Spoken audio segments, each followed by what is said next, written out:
please identify your name, position, and how you got started with adjunct teaching. Okay, so my name is Elizbaeth Hohl, and I am part-time faculty in the History Department. I also teach in the Black Studies program and the WGS, the Women, Gender, and Sexuality Studies program. I've been here since January of 1984.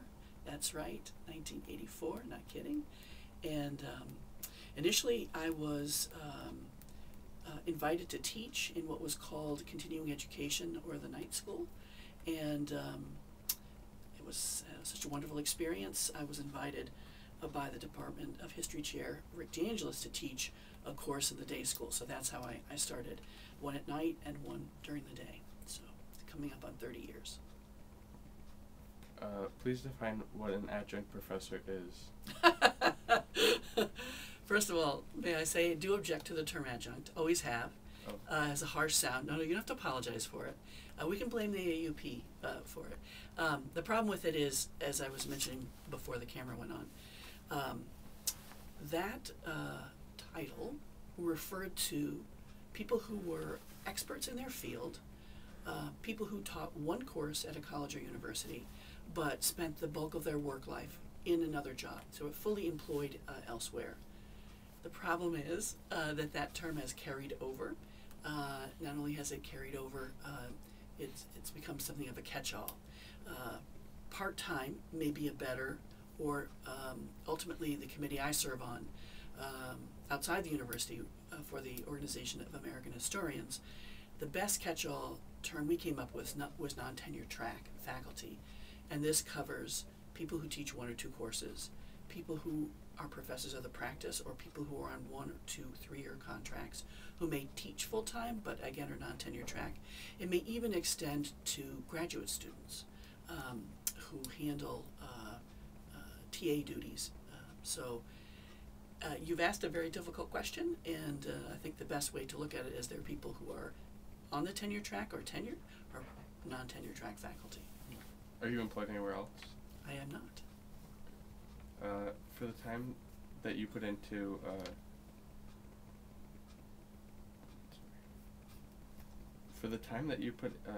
in, do you feel that you are paid fairly compared to teachers with full-time status? Another difficult question, because actually Fairfield University pays better than most colleges or universities, and they pride themselves on that, and rightly so. Fairfield also is unusual in that part-time faculty are given access to a phone, a computer, space, office space with which to meet students. In addition to that, Fairfield invites part-time faculty to participate in professional development activities. That being said, one of the problems with the position of part-time faculty is that the pay is, again, as good as it is at Fairfield, is inadequate overall based on what's expected of part-time people, which includes not just teaching, but keeping up in your field, as well as participating in activities on campus. So the short answer to your question is no part-time faculty member is paid fairly that I know of, or rarely, but that Fairfield is actually far ahead of many other institutions, which presents an interesting dilemma for addressing this issue. What benefits do you receive from the university, such as health benefits, and how does this compare to the benefits received by full-time professors? There are no benefits for full-time faculty, for part-time faculty rather. No, there are no benefits for part-time faculty. No health insurance, no pension, no TICREF. There are just no benefits, and that's how almost all institutions operate. And the rationale behind it initially at Fairfield was that part-time faculty were temporary. They would come, they would teach a couple of classes, they might stay a few years, but they would leave. That's changed, not just at Fairfield, but in higher education in general. So the system that we have is indebted, frankly, to how things operated 30 or 40 years ago. So there's your answer. Do you believe that you are entitled to more benefits from the university? I wouldn't use the word entitled. I would say part-time faculty deserve more than they are currently earning. What that will look like, how that will change, I hope, will be addressed by a special task force on non-tenure track faculty that's operating now and will continue to meet through the spring. Because there are other issues beyond money. There are issues of service, there are issues of assessment, there are issues concerning governance, because as it stands right now, there is no mechanism for part-time faculty to have their voices routinely heard. I'm in the history department, and this department has decided to integrate part-time faculty into the day-to-day operation. The day-to-day operations, that means attending department meetings, participating in a seminar, any kind of professional development, and I would say that's the exception to the rule. So one of the things that that task force will look at is how we can create a vehicle so that part-time faculty voices can be heard. So the other department, is the history department like the only one? I don't think it's the only one, but I think the level of integration of part-time faculty here is exemplary, and I know it's really a patchwork. In some places, for example, in English, I think they two part-time faculty members attend department meetings and share that information with other part-time faculty members, but I'm not sure they have voting rights. The department, again, because I've been here so long, and technically my title is lecturer, by the way, not adjunct. Theoretically I have voting rights on most matters, not on hiring, but on other matters. So the problem is that we don't have a uniform system, and that needs to be addressed. What representation do you have at Fairfield? Again, that's the issue that we just discussed. As it stands right now, I have a role in my department. I'm actually on coordinating committees for Black Studies and for Women, Gender, and Sexuality Studies. And I've been invited to participate. But again, theoretically, I'm supposed to come in and teach my classes and go. That just doesn't happen. Do you feel that part-time professors need more representation at Fairfield? Yeah, I do. I do, and I think there are lots of ways in which part-time faculty bring expertise that the university could tap more effectively, more efficiently, and more fairly. And like what ways do you think that they should have more representation? Where should they have representation?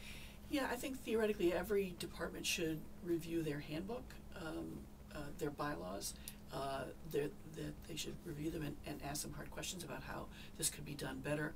Hopefully this task force will come up with some suggestions about how that might be handled at the departmental level, but then there's really the larger issue of representation with the arts and sciences faculty and the general faculty. And again, studies have shown that when part-time faculty voices are heard, the issues raised by their employment are better addressed. So it'd be interesting to see what will happen there. Are you surprised of this treatment of adjunct professors at Fairfield University, being a Jesuit university? No, because as I've pointed out, there are lots of ways in which Fairfield does things much better than other places, and I think that's a reflection of the Jesuit values. At the same time, again, what we have is an older system in place that reflects practices from 30, 40 years ago, and it really hasn't, there's really a disconnection between the two, between how the university is actually functioning and how it used to function. We talked about this earlier before the tape rolled. Again, the fact that there are more part-time faculty on campus than full-time says volumes. And what do you think can be done to fix the abuse of part-time professors at Fairfield University? I think there are a series of issues that have to be addressed, including possible compensation for service, perhaps a buy-in in terms of health benefits, representation at the departmental and faculty level, some recognition of seniority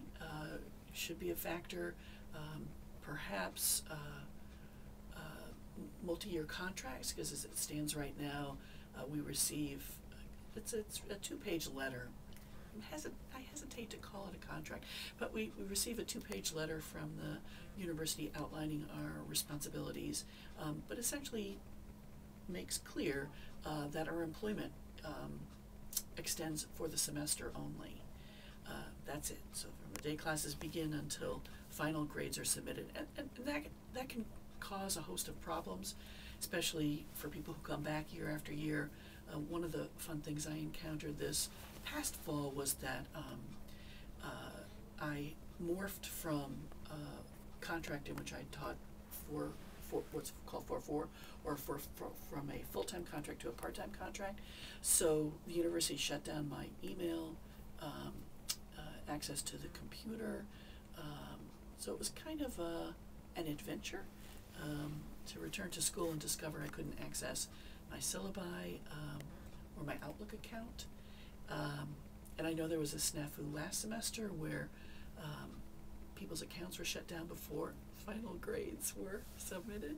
So technologically there can be some issues. But I think what the university needs to recognize is that part-time faculty are clearly here to stay, and better practices have to be developed in order to respond to the reality of the situation. As someone who's like an organizer, an organizer for part-time faculty, do you have any issue? Does the university ever have any issues with you? I've been able to speak freely for the last 28 years. No one has ever said you can't serve on this committee. No one has ever said your job is in danger. By and large, full-time faculty have been incredibly warm and welcoming, and many administrators as well. So the answer to your question is I feel free to exercise my my right to speech. That's it. Okay. Thanks. Good. Hope it's okay.